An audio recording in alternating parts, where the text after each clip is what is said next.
আল্লাহ বলবে হাসরের দিন বহু লোককে, যে বান্দা শোনো, আমি অসুস্থ হয়েছিলাম, তুমি আমার শুশ্রূষা করো নাই। বান্দা বলবে, আয় মাওলা, আপনি তো এই সমস্ত কিছুর ঊর্ধ্বে, আপনি তো রব্বুল আলামিন, আপনি অসুস্থ হবেন কিভাবে? তা আল্লাহ তাআলা বলবেন, আমার এক বান্দা অসুস্থ ছিল, তুমি তার সেবা করো নাই, যদি তার একটু সেবা করতা সেটা আমাকেই করা হতো।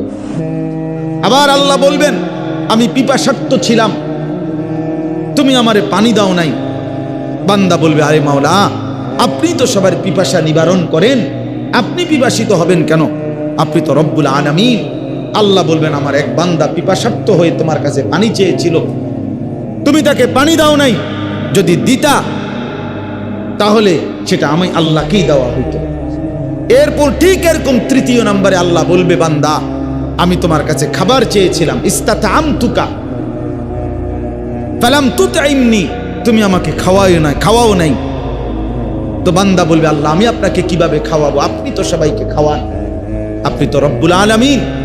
আল্লাহ বলবেন, আমার এক বান্দা ক্ষুধার্ত ছিল, তোমার কাছে খাবার চেয়েছিল, তুমি যদি তাকে সেদিন খাওয়াইতা সেটা আমি আল্লাহকে খাওয়ানো হইতো, আল্লাহকে খাওয়ানো। আমাদের বাংলাদেশের একজন শ্রেষ্ঠ বুজুর্গ আছে, ওলামায়ে কেরামের চোখের মণি, যিনি নয়নের মণি, আমাদের আদিব সাহেব হুজুর যাকে বলে, হযরত মাওলানা আবু তাহের মিসবাহ দামাত বারাকাতুহুমুল আলিয়া, বাংলাদেশে আরবি সাহিত্যের যিনি দিকপাল, আলোর মিনার, বাংলাদেশে আরবি সাহিত্য প্রচার প্রসারে ওনার চাইতে বড় খেদমত কেউ করে নাই গত 50 বছর। এখনো আলহামদুলিল্লাহ জীবিত আছেন, হযরত অসুস্থ। তো উনি একবার বলছেন, ওনার একটা লিখনীতে আমরা পড়ছি, উনি হজে যাইতেছিলেন। তো হজে যাওয়ার সময় একটা বাচ্চা ছেলে এক বাড়িতে, ওনারা যখন হুজুরকে হজ্জের যাইতেছেন বিদায় দিচ্ছিল, এক বাড়িতে তো একটা বাচ্চা ছেলে 2টা চকলেট ওনার হাতে দিছিল, ওই বাড়ি দিয়ে বলছিল, তুমি তো আল্লাহর ঘরে যাবা, আল্লাহকে দিও। আল্লাহ মিয়াকে দে না, আল্লাহকে দিও, তুমি এই 2টা চকলেট দিও। না, তুমি আল্লাহর ঘরে যাচ্ছ। তখন হযরত মাওলানা আবু তাহের মিসবাহ তিনি বলেন, আমি মক্কায় গেলাম, গিয়ে আমি এই 2টা চকলেট রাখছি। এখন আমি কেবল ভাবতেছিলাম, হায় আমার এই বাচ্চার আমানত, আমি কেমনি দিব? হে তোমার বলছি আল্লাহকে দিতাম, এটা কিভাবে সম্ভব আমি বুঝতেছিলাম না, কিন্তু বাচ্চার কথা তো আমি রাখছি, চকলেটটাও নিছি। হঠাৎ আমার মনে আসলো এই হাদিস। তখন আমি একজন অভাবী ওইখানকার, তার হাতে এই 2টা চকলেট দিছি। এই কথা মনে মনে ভাবছি যে আল্লাহ তো বলছে, তুমি যদি আমার সেই অভাবী মানুষটাকে খাওয়াইতা দিতা, তা আমি আল্লাহকেই দেওয়া হইতো। তো বাচ্চাকে আমি যেন বলতে পারবো যে হ্যাঁ দিছি, তোমার আমানত যথাস্থানেই পৌঁছাওয়া দিছি। এজন্য মাদ্রাসাকে ভালোবাসবেন, দ্বীনকে ভালোবাসবেন, কোরআনকে ভালোবাসবেন, ইলমকে ভালোবাসবেন। একজন মুসলমানের কলিজার ভিতরে মাদ্রাসার প্রতি আন্তরিকতা থাকা জরুরি বাবা, জরুরি। এটা পাওয়ার হাউস, এটা বিদ্যুৎ স্টেশন, যেখান থেকে সবার ঘরে ঘরে বিদ্যুৎ পৌঁছে। প্রতিটা মাদ্রাসা থেকে উম্মতের ঘরে ঘরে আল্লাহর কোরআন এবং নবীর সুন্নাহ পৌঁছে, উম্মতের ঘরে ঘরে। এরা আপনাদেরই কারো না কারো সন্তান, আপনার না হোক। এই ছেলেগুলো তো কোনো না কোনো ইমানদারের বাচ্চা, তো ওই ঘরগুলো আলোকিত হবে, ওই ঘরগুলো কোরআন শুনবে, ওই ঘরে আল্লাহর কোরআন তিলাওয়াত হবে।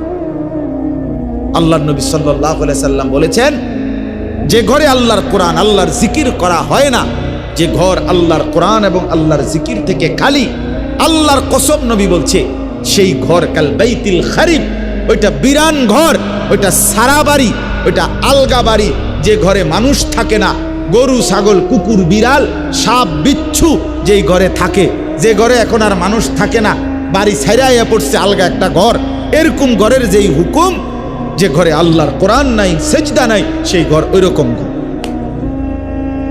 ওইখানে কোনো মানুষ থাকে না, ওই ঘরে কোনো মানুষ থাকে না, ওই ঘরে গরু ছাগল থাকে, কুকুর বিড়াল থাকে, সাপ বিচ্ছু থাকে।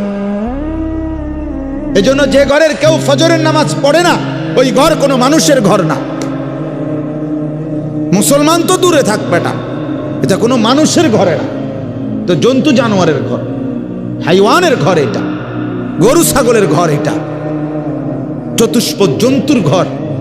যে ঘরে সাপ বিচ্ছু থাকে, জন্তু জানোয়ার থাকে। এক মুমিনের ঘর এটা, মুসলমানের ঘর, অথচ কেউ ফজরের নামাজ পড়ে না। কি ধরনের মুসলমান? এই অপদার্থ বাপ, এটা কি বাপ? তার ভিতরেও কোনো অনুভূতি নাই, ফুতের মধ্যেও কোনো অনুভূতি, দুটোটাই প্লাস্টিক, দুইটাই ফালতু। ওই মাও ফালতু, জিও ফালতু। বেটিও নামাজ পড়ে না, বেটির জিও নামাজ পড়ে না, দুটোটা ঘুমায়। আহাম্মক।